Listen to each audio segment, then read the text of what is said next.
The question is, what is the role of China in the events which are now unfolding? We said that Israel wants to rule the whole world. But the world is comprised of many people other than Hosni Mubarak,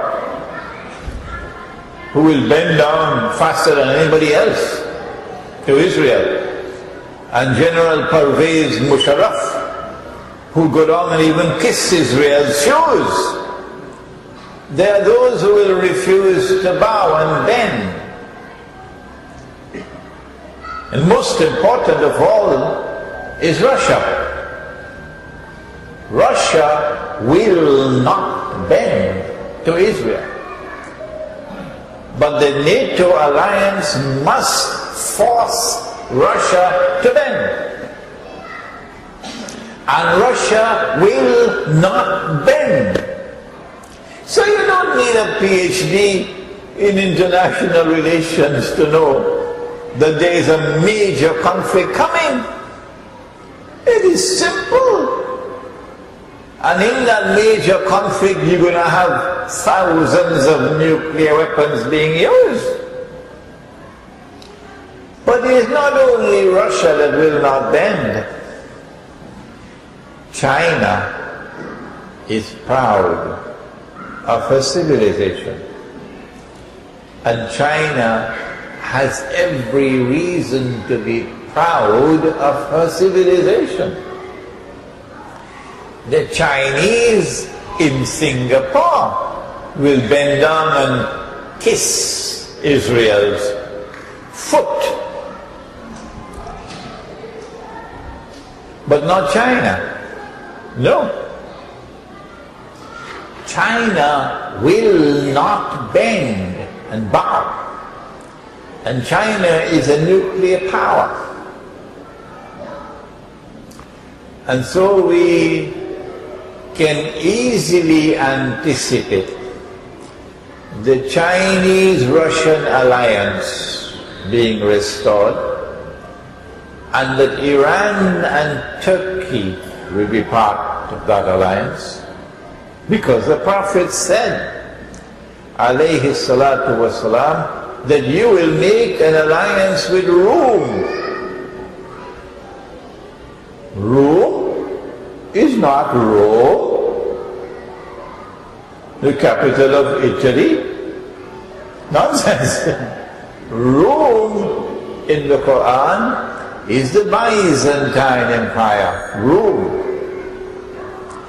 And the Byzantine Empire, which had its capital in Constantinople, has now been taken over by Russia, Eastern Orthodox Christianity. So the Prophet said, alayhi salatu wasalam, that you will make an alliance with Rome. But probably this hadith never reached Pakistan, because they made the alliance with Washington. When I speak like this, of course, the price I pay is that I cannot visit Pakistan anymore. I don't mind paying that price. I don't mind. And so we have a nuclear war coming up between the NATO alliance on one side and Russia and China on the other side. They will mutually destroy each other. This book explains it as the Gog and Magog war.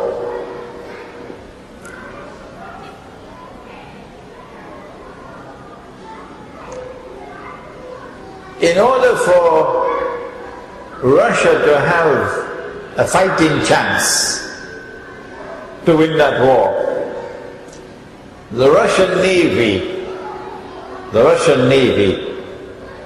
nuclear-powered Navy, must have access to the Mediterranean Sea. The only way that the Russian Navy can get access to the Mediterranean Sea is if they can pass through the Bosphorus. And the city of Istanbul is located on both sides of the Bosphorus. Istanbul used to be called Constantinople. Today Istanbul is a NATO city controlled by the North Atlantic Treaty Organization. But the Prophet sallallahu alayhi wasallam made a prophecy that you will conquer Constantinople. And he praised the Amir of that army, and he praised that army. Ni'mal Jaysh, Ni'mal Amir. I understand that prophecy to be located in Akhirul Zaman, not the previous conquerors. And so I'm anticipating civil war in Turkey, so that the Turkish people can liberate themselves from the control of the Turkish armed forces, which are pro-Israel. And that civil war will result in victory for Islam. And so NATO will lose its control over Constantinople. Once that happens, the Russian fleet can now enter the Mediterranean. And so nuclear-powered submarines and ships passing through the Bosphorus into the Mediterranean. China is also a nuclear power. And China also has submarines and ships that are nuclear armed. And guess where the Chinese are now building a naval port? Do you know? China is building a naval port on the southern tip of Sri Lanka. So you're going to have the Russian Navy coming from the north and the Chinese Navy coming from the south. So this is going to be a war that will be a little bit more evenly balanced. Yeah. When I said 50 years from now, Nabi Isa alayhi will come back. 50 years from now, oh, they beat me up. They beat me up in New York. So I changed it. I said, children now at school should live to see it. And nobody beat me up anymore.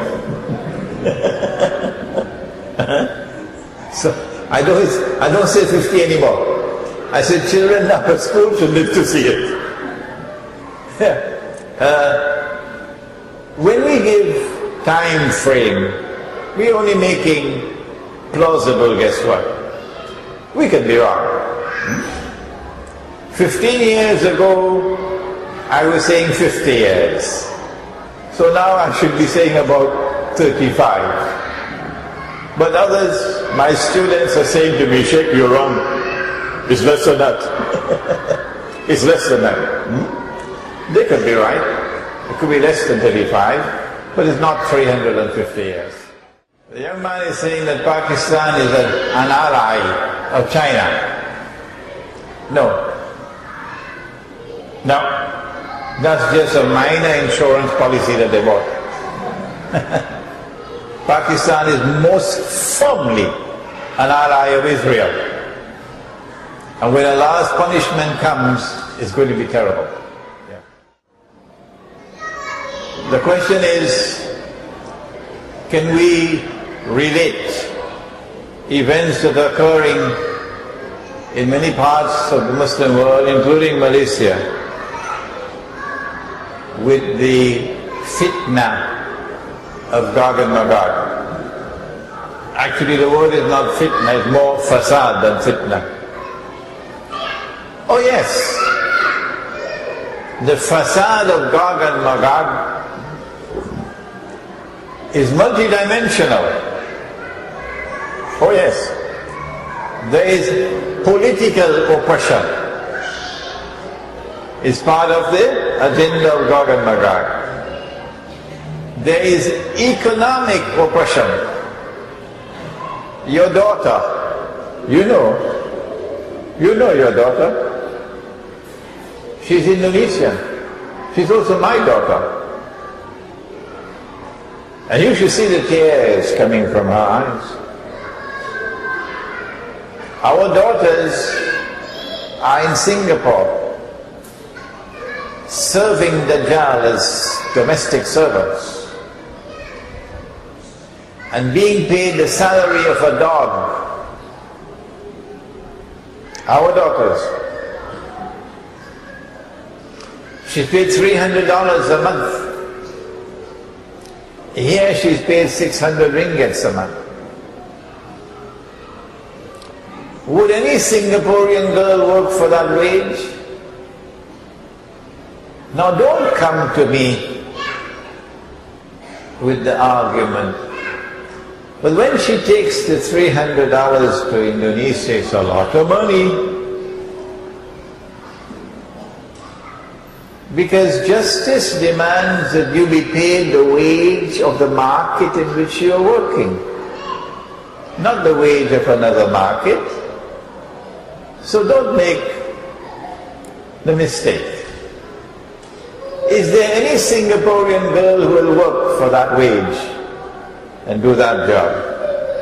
Come on, Lee Kuan Yew, answer me. With all the studies you did in Harvard, making Singapore the model state. The answer is no. No. That's oppression. Would any Malaysian girl work for that wage in Malaysia, do the same work? The answer is no. That's oppression. So you are oppressing my daughter. When men are oppressed, Allah's anger is terrible. Can you imagine what it must be like up there when women are oppressed? Can you imagine what kind of anger there is over there when children are oppressed? That oppression is around the world today. Gog and Magog and Dajjal. I'll tell you the result. In Surah Al-Isra, Allah tells us what He's going to do to the oppressors and to those who choose to continue to reside amongst the oppressors in their cities. He says in Surah Al-Isra, وَإِن مِّن قَرْيَةٍ إِلَّا نَحْنُ مُهْلِكُوهَا قَبْلَ يَوْمِ الْقِيَامَةِ أو معذبوها عذابا شديدا كان ذلك في الكتاب مسطورا. This is آخر الزمان. You cannot understand this ayah except in the context of آخر الزمان. And there is not a single town or city that will not be destroyed. Surah Al-Isra, Allah will destroy them all. And those who escape destruction will be punished with terrible punishment. And this is something inscribed in the book. So the study of Gog and Magog and their economic oppression, their monetary oppression with its bogus and fraudulent and utterly haram paper money, the oppression that comes now from Islamic banks who say that they engage in halal transactions, but in effect, in their so-called murabaha, they're lending money on interest, but disguising it as a sale. I call it backdoor riba. If you differ with me, no problem, no problem. We differ, okay? You have your opinion, I have mine. You say, Sheikh Imran is wrong. But if you come after me with boxing gloves to attempt to demonize me and to prevent me from preaching and teaching, well then I have an answer for you. I will show patience and patience and patience until patience is no more. And I'll say, come Islamic Bank, come, let us both pray to Allah and ask Allah to curse and to punish with the greatest possible punishment whosoever from amongst us is wrong on this issue. Walk comes and Israel wages wars to expand her territory, what's going to happen to Saudi Arabia? Okay, this is my opinion. I believe that those who rewrote the Torah to say that the Holy Land extends from the river of Egypt to the river Euphrates, they did so because the Jews lived in Egypt for 400 years. Nabi Yusuf alayhi salam lived in Egypt. Nabi Musa alayhi salam lived in Egypt. Nabi Harun alayhi salam lived in Egypt. And the Egypt that they lived was not the whole of Egypt. Misr in the Quran refers to the eastern delta from the river Nile to the Red Sea. That is Misr, not the whole of Egypt. So they are saying this is a part of the Holy Land. The river Euphrates, because the Jews were taken into exile in Babylon. And they lived there for hundreds of years. So they say that is also a part of the Holy Land. But the Jews also lived in Medina. Oh yes. So although it's not there in the Torah, it is not far-fetched for us to say that there's going to be an attack on Medina. And so something will have to happen in Saudi Arabia for the Jews to say of Saudi Arabia that it is now rising and turning into a terrorist state. Yeah. The Chinese in Singapore will bend down and kiss Israel's foot. But not China. No. China will not bend and bow. And China is a nuclear power.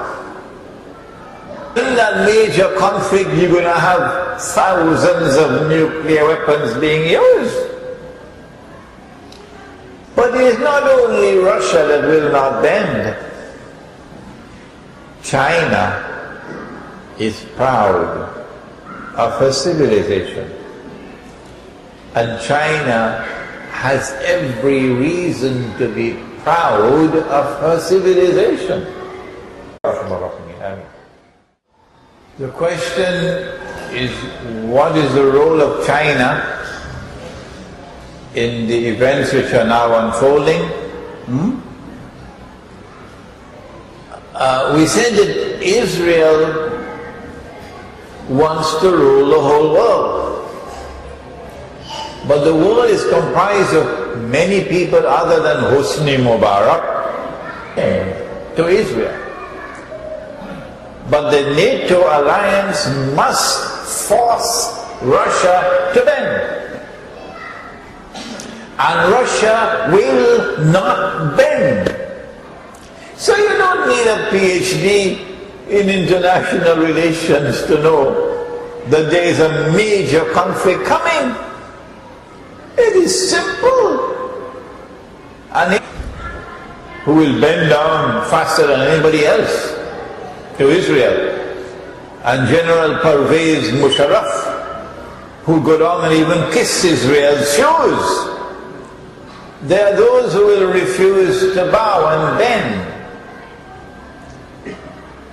And most important of all is Russia. Russia will not bend.